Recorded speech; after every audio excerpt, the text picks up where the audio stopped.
Hey guys, it's Max, the Communist Fox, back for our second creepypasta. Today we will be starting a multiple chapter story. The next couple of videos will be us going through the different chapters. The name of this story is Concordant Calamity.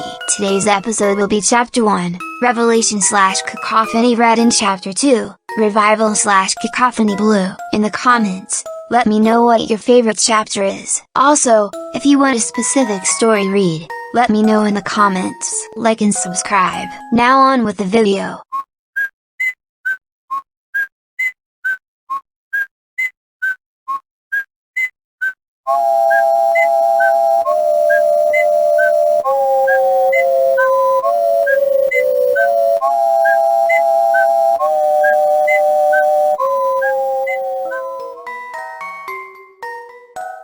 Chapter 1, Revelation. Cacophony Red. Upon touching the glitching NPC of Medley, there was a pain that shot through the player character's hand. Their vision turned black, and when it returned to normal they were inside a room of nothingness, a void of dark pink and black, occasional static flickering around to highlight that emptiness.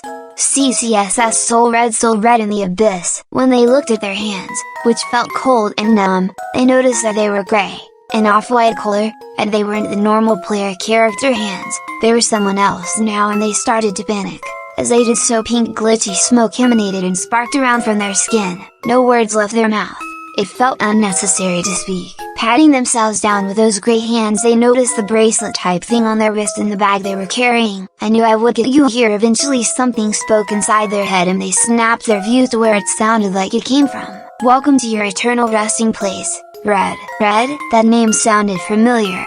Right, in some kind of way. They couldn't remember why. "I never wanted to have to drag you here, but I had no choice. I have spent years hunting you down, and when I almost had you in my grasp, they stopped me. Luckily, I found a way." Red couldn't help but internally ask who they were and why he was there, but they laughed before giving him a straight answer. "You died." He did? He couldn't remember that. The Abra appeared within his view, staring at him with those glowing pink eyes. "I will have to remind you." "That's fine." The Abra huffed as it spoke inside his head before a pain shot through it, sharp, electrical pain. Inside this living flashback he could feel what was happening as if it were happening in real time, but he couldn't see anything. He could feel the skin on the left side of his jaw being clawed off, and his left eye also felt like it was being picked out. He was struggling and trying to order his Pokémon, but none of them listened. Aside from that, everything was a blur. He heard a familiar sounding noise but couldn't pick out what it was. When the flashback ended, he was kneeling on all fours in the pit. His hands felt like they were partially sinking into the void's floor as if it were a carpet of some kind. As he sat back, he looked for the Abra but couldn't see out of his left eye, and his mouth hurt like hell. He put a hand to his mouth and then pulled it back, taking a glance. Seeing blood on his hand, realizing the injuries had passed over, he began to panic again. That pink glitch smoke puffing around him as well. He looked for the Abra, but it was far from him, 20 or so paces, and had its back to him. He began to stand but halted his actions when he heard a pair of footsteps running his way. He instead turned to see who the footsteps belonged to. "Do you have any idea where we could be? I've never been here." "Wait!" The footsteps stopped and one of them pointed. Focusing his eyesight, Red could see who the two were. "Is that Red?" Blue choked out. The look on his face was shocked, angry and sad all mixed into one emotion. Before Ethan, the one next to him, could speak, Blue had sprinted towards Red and pulled him into the tightest embrace Red had ever felt. His rival's hands were holding on to the back of his shirt so tightly the stress of the fabric felt like it could rip if tensed anymore. Red could do nothing but put a hand on Blue's back and gently patted it, flinching slightly when he heard the sobs that were being muffled by his shirt sleeve. Ethan walked over to them. He was smiling, and extended a hand to Red before grinning. He seemed to be in a good mood considering the situation they were all in. Red wriggled his arm to reach Ethan's hand and shook it weakly. "What a place to meet again. Huh? First Mount Silver and now here. Wherever this is." Red simply nodded his head as Blue let go and moved back from Red, wiping his eyes with his own knuckles lightly to brush the tears aside. He had obviously noticed that Red had the death wounds on him, because his expression became even sadder when he was close and face to face with him. "I have to say, I never thought that would work." The Abra's voice echoed into all three of the men's heads and they all flinched, looking towards the back of the Abra.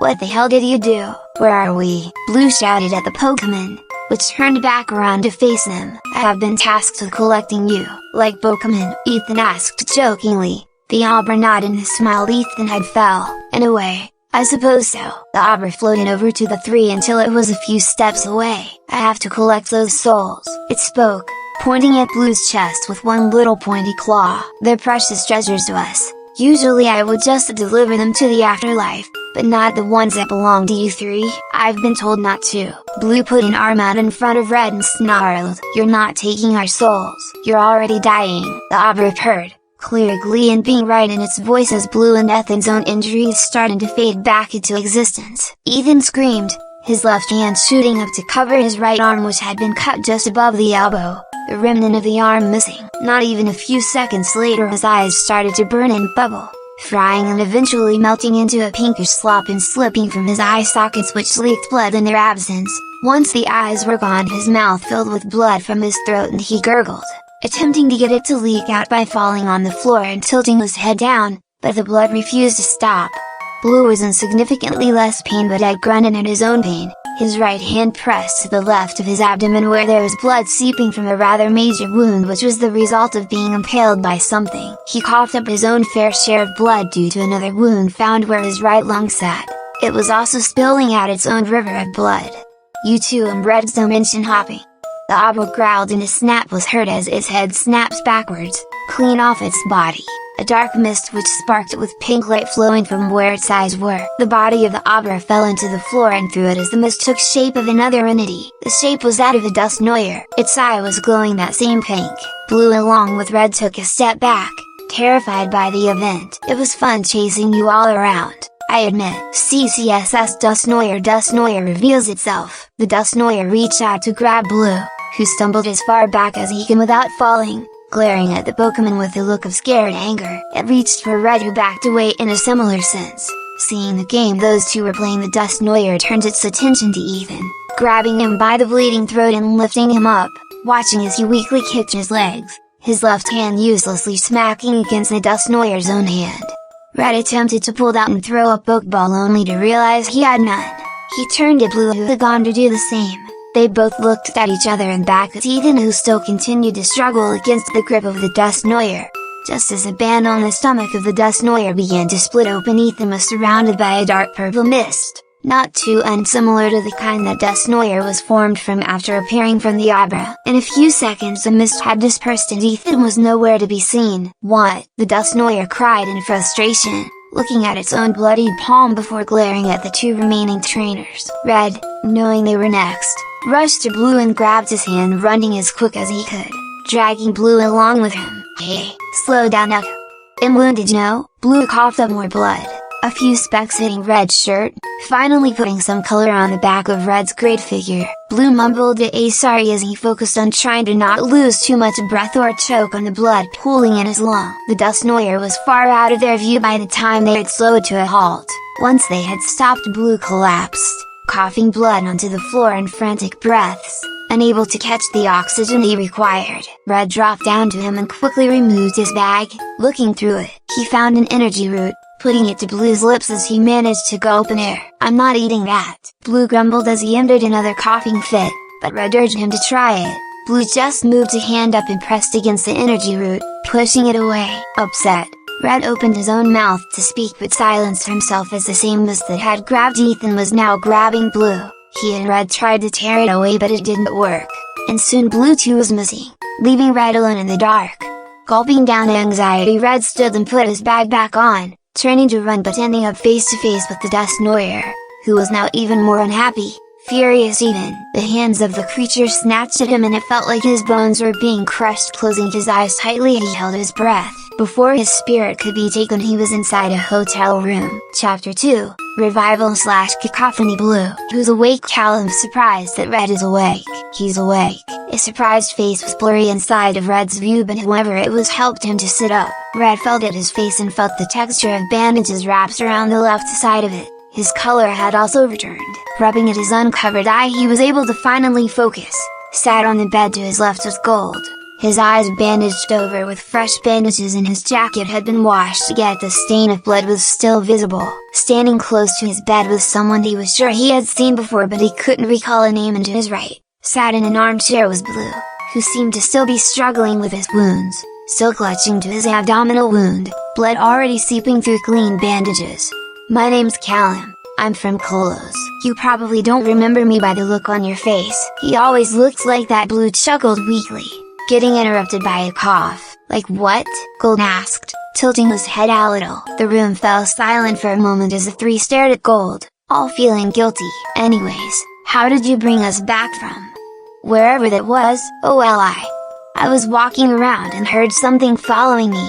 I pulled out a Pokeball and threw it at them and almost attacked them with Absol, thinking it was a wild Pokemon. Turns out it was a Ganger, which already had a trainer. It looked like it was lost, and when I asked if they knew where their trainer was, they responded negatively, so I asked if they wanted me to look after them until we find their owner, and they nodded, so I took the Pokeball they were carrying and they went back into it. I walked past here and they just hopped out by themselves and kept pointing at the door." The Ganger in question came into Red's view and Callum pat its head. "I managed to gain access, and when I got in here I found you three all curled up, so I checked you lot over. You all had no pulse, but then Ganger walked over to each of you and somehow managed to pull you back to life. I don't know what move they used, but without them you guys would still be dead." Gold appeared to be thinking, then seemed to notice something. "A Ganger? What level is it?" "I think it's level 48. Silver had a level 48 Ganger." "Silver? Who's that?" Caleb responded, confused. "Isn't that your rival, Ethan?" Blue asked,